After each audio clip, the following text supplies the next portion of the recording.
राजस्थान के चुनावी बिसात की हम बात कर रहे हैं और हमारे साथ केंद्रीय मंत्री गजेंद्र सिंह शेखावत जो कि जोधपुर से आते हैं वो हमारे साथ लाइव जुड़ने वाले हैं। उनसे भी हम बातचीत करेंगे। वापस चलते हैं डिबेट में और सीधे हम गजेंद्र सिंह शेखावत जो कि केंद्रीय मंत्री हैं उनसे बातचीत करेंगे। सबसे पहले स्वागत आपका न्यूज इंडिया 24/7 पे सर। और आने वाले चुनाव में जो चुनावी बिसात जिस तरीके से बिछी है वो हम सब देख ही पा रहे हैं।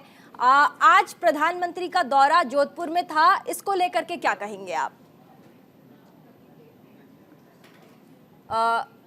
और जिस तरह का उत्साह और जिस तरह का समर्थन माननीय प्रधानमंत्री जी को आज जोधपुर की जनता ने दिया जी, लाखों लोगों की उपस्थिति में जिस जोश खरोश के साथ में माननीय प्रधानमंत्री जी का स्वागत किया गया और जिस उत्साह के साथ में माननीय प्रधानमंत्री जी की हर एक बात का लोगों ने समर्थन दिया, निश्चित रूप से इस बात का द्योतक था कि राजस्थान की जनता परिवर्तन का मानस बना चुकी है।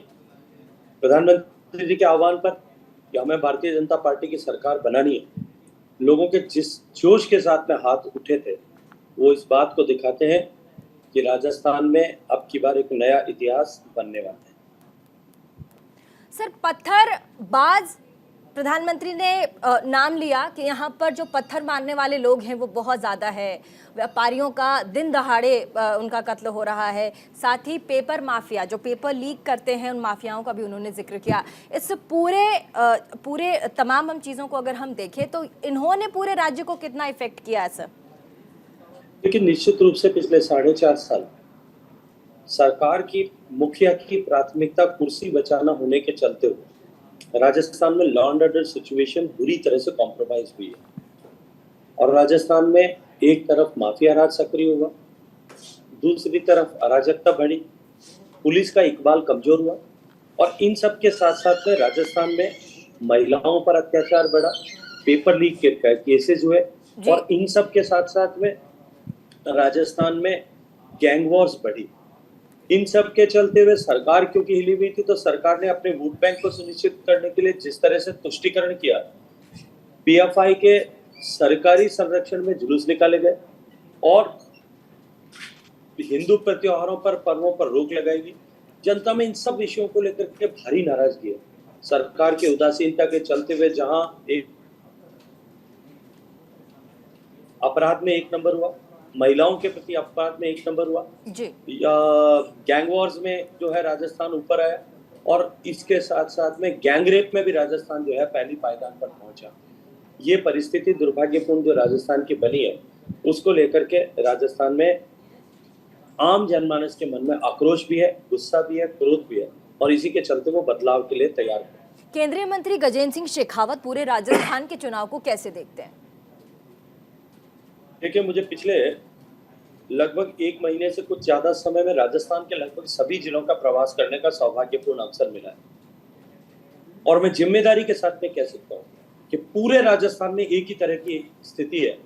पूरे राजस्थान के लोग, हर एक वर्ग के लोग, चाहे किसान हो, चाहे युवा हो, चाहे महिलाएं हैं, चाहे व्यापारी व्यवसायी हैं, चाहे मजदूर हैं और सरकारी कर्मचारी, सभी लोग इस वर्तमान अशोक गहलोत सरकार से आज ही जा चुके हैं। और जिस तरह के हालात और परिस्थितियां सामने दिखाई देती हैं, कांग्रेस पार्टी के खुद के चुने हुए विधायक सदन से लेकर के सड़क पर सरकार को घेरते हुए दिखाई देते हैं। इनकी ही पार्टी के मंत्री सदन पर अपने साथी मंत्रियों पर भ्रष्टाचार के आरोप लगाते हुए दिखाई देते हैं। ये सरकार जो सदी की सबसे भ्रष्ट सरकार है, इस सरकार के मंत्री ही सरकार के कच्चे चिट्ठे दिखाते हुए, लाल डायरी दिखाते हुए, लहराते हुए दिखाई देते हैं। ऐसी परिस्थिति में राजस्थान में ये सरकार मात्र अपना संवैधानिक आयुष्य पूरा कर रही है। जो संविधान की व्यवस्था के अनुरूप इनको 5 साल के लिए मैंडेट मिला था, वो 5 साल का मैंडेट की अवधि जरूर पूरा कर रही है, बाकी सरकार नाम की चीज अब राजस्थान में शेष नहीं रही है। सर, तुष्टीकरण का जिक्र प्रधानमंत्री ने किया। उन्होंने कहा कि तुष्टीकरण की नीति रीति कांग्रेस की रही है, केंद्र में भी और वही राज्य में भी इसका चलन देखने को मिल रहा है। तुष्टीकरण के कारण पूरे राज्य का पतन हुआ है। इस लाइन को कैसे देखते हैं आप? देखिए, अपने वोटों को सुनिश्चित करने के लिए, अपने वोट बैंक को बनाए रखने के लिए कांग्रेस ने हमेशा ही समाज को मजहब के आधार पर, धर्म के आधार पर, ऊंच नीच के आधार पर, गरीब अमीर के आधार पर बांटने का षड्यंत्र किया। अंग्रेजों से शायद कुछ और सीखा न हो सीखा हो, लेकिन कांग्रेस पार्टी ने बांटो, फूट डालो और राज करो, समाज को टुकड़ों में विभक्त करो और राज करो, ये मंत्र जरूर आत्मसात किया है। और राजस्थान में भी राजस्थान की वर्तमान सरकार समाज को हिस्सों में विभक्त करके अपने वोट बैंक को सुनिश्चित करने का काम करती है। दंगे होते हैं, दंगों में कार्रवाई के नाम पर भ्रष्टाचार जो तुष्टीकरण होता है, दंगों में गिरफ्तारी के नाम पर तुष्टीकरण होता है, दंगों में जो है कानूनी कार्रवाई के नाम पर तुष्टीकरण होता है, मुआवजे के नाम पर तुष्टीकरण होता है। और सरकार में बैठे हुए लोग और सरकार जब ऐसे मानसिकता के लोगों को प्रश्रय देती है तुष्टीकरण के माध्यम से, उसका परिणाम होता है कि कन्हैयालाल की गर्दन सर से अलग कर दी जाती है। करौली में दंगा होता है, भीलवाड़ा में दंगा होता है, जोधपुर जैसे शांत शहर में दंगा होता है। और उन सब दंगों में सरकार जब तुष्टीकरण करती है, तब इस तरह के जो है मानसिकता वाले लोगों के हौसले बढ़ते हैं। और इनके हौसले बढ़ने के कारण से राजस्थान में अपना वोट बैंक सुनिश्चित करने का सपना देखने वाले राजस्थान के आम आवाम के मन में जहर घोलने का काम कर रहे हैं। चुनावी मुद्दे क्या होंगे बीजेपी के इस बार राजस्थान के लोकल मुद्दे, जिस पर कई बार क्योंकि विपक्ष सर ये हमला भी बोलता आया है कि बीजेपी किसी भी राज्य में आप देख लीजिए सिर्फ प्रधानमंत्री के चेहरे पर चुनाव लड़ना चाहती है, केंद्र के तमाम बड़ी योजनाएं हैं जिनको भुनाती है, वो लोकल मुद्दों पे चुनाव नहीं लड़ती है। इस पर क्या कहेंगे? देखिए, माननीय प्रधानमंत्री नरेंद्र मोदी जी यदि गरीब के घर में, गरीब जिसके घर में कच्चा घर है, कच्ची छत है, बरसात में टपकती है, उस माँ का पक्का घर बनवाते हैं, वो मुद्दा स्थानीय है या वो मुद्दा वैश्विक जो है वो देश का मुद्दा है। किसी गरीब माँ जिसके घर में शौचालय नहीं है और शौचालय न होने के चलते हुए उसको रोज अपने गरिमा के साथ समझौता करना पड़ता है, किसी बहन को, किसी बेटी को, उसके घर में यदि प्रधानमंत्री शौचालय बनाता है, वो मुद्दा प्रदेश का है, लोकल है या देश का है। किसी के घर, गरीब के घर बिजली नहीं है, उसके घर बिजली माननीय प्रधानमंत्री की योजना के माध्यम से पहुंचती है, वो जो है मुद्दा वो गरीब का है, वो स्थानीय है या वैश्विक या राष्ट्रीय मुद्दा है। गरीब माँ को धुएं से मुक्ति दिलाने के लिए गैस का चूल्हा भारत का प्रधानमंत्री देता है, वो मुद्दा स्थानीय है या वैश्विक है। अपनी विफलताओं से भागते हुए कांग्रेस पार्टी जो 70 साल तक वो नहीं कर पाई, वो जब देश का प्रधानमंत्री नरेंद्र मोदी करते हैं, तब उन मुद्दों को जो है राष्ट्रीय मुद्दे होने का तमगा लगा करके कांग्रेस अपनी विफलताओं को छुपाना चाहती है। एक तरफ भारत सरकार के द्वारा किया गया काम, गांव, गरीब, किसान, पीड़ित, शोषित, वंचित के जीवन में परिवर्तन लाने के लिए किए गए प्रयास, और दूसरी तरफ इस राजस्थान की वर्तमान सरकार का किया गया भ्रष्टाचार, किया गया किसानों के साथ धोखा, किया गया युवाओं के साथ धोखा, किया गया राजस्थान के साथ धोखा, राजस्थान की माताओं बहनों के साथ में धोखा। ये दोनों तरह के मुद्दे जब होंगे और जनता जब आकलन करती है तो उसे कहीं भी बराबरी नहीं दिखाई देती। तभी कहता हूं कि प्रचंड बहुमत के साथ राजस्थान में भारतीय जनता पार्टी की सरकार बनने वाली है। सर, लाल डायरी को भी लेकर काफी कौतूहल है। एक तरफ लाल डायरी है जिसके प्रोटेस्ट में आप भी शामिल थे, कई बार उसका जिक्र भी होता है, आज भी जिक्र हो रहा था। इस पूरे लाल डायरी के प्रकरण को लेकर के केंद्र में भी कई बार प्रेस कॉन्फ्रेंसेस किए गए। आप कैसे देखते हैं लाल डायरी को और इसमें जो बंद है इस लाल डायरी में, इसके बारे में अगर कुछ कहना चाहें, बताना चाहें जनता को? देखिए, पहले भी लाल डायरी की चर्चा कई बार हुई। 2020 से लेकर के लाल डायरी ने सुर्खियां, कई बार लाल सुर्खियां बटोरी हैं, और जब कभी भी लाल डायरी का जिक्र हुआ तब माननीय मुख्यमंत्री जी के तो गाल और कान लाल हुए, लेकिन कांग्रेस पार्टी की सरकार जो है वो निशब्द होती हुई दिखाई दी। और उन्हीं की पार्टी के एक मंत्री ने जब लाल डायरी की हकीकत को बताने के लिए विधानसभा के पटल पर वो डायरी की प्रतिकृति लेकर के पहुंचे थे, उस समय सरकार के मंत्री और सरकार वाली पार्टी के विधायक जिस तरह से उस मंत्री को नीचे गिराकर फुटबॉल की तरह लातों से पीट रहे थे, डायरी खींचने की कोशिश कर रहे थे और डायरी मिल जाने पर सफलता का जश्न मना रहे थे, तब संदेह पुख्ता हो जाता है कि डायरी में कुछ न कुछ तो खास होगा। और जब उन मंत्री जी को पार्टी से निष्कासित किया गया, सरकार से निष्कासित किया गया और उन्होंने सिर्फ 2 पन्ने पढ़ करके सुनाए तो पूरी सरकार सत्ते में दिखाई दी, पूरी सरकार जो है सहमी और डरी हुई दिखाई दी। अभी तो केवल लाल डायरी के 2 पन्ने आए, जब पूरे पन्ने सामने आएंगे तो इनके पास मुंह छिपाने को जगह नहीं मिलेगी। लेकिन मैं तो इससे आगे बढ़ करके कहता हूँ, ये तो एक लाल डायरी है।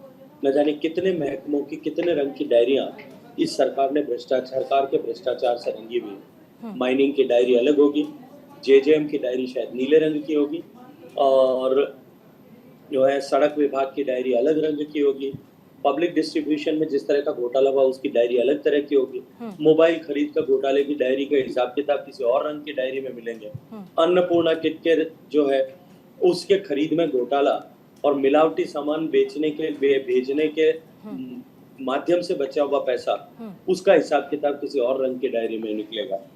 कितनी डायरियां हैं और कितना भ्रष्टाचार है, ये तो समय आने पर ठीक से जांच होने पर ही सामने आ सकता है। ठीक है सर, नारी शक्ति वंदन अधिनियम इसको लेकर के भी ये जैसे ही ये विमेन रिजर्वेशन बिल आया उसके बाद तमाम अलायंस में जितनी पार्टियां हैं विपक्ष वो सपोर्ट में आ गई, लेकिन संसद के बाहर, क्योंकि आपने भी देखा, उसे तुरंत ही जुमला बता दिया गया कि जी ठीक है ये वोट लेने के लिए है बट ये 2024 में लागू नहीं हो रहा है और इससे कोई फर्क भी नहीं पड़ेगा कि राज्यों में इसको लेकर के महिलाएं बहुत उत्साहित है।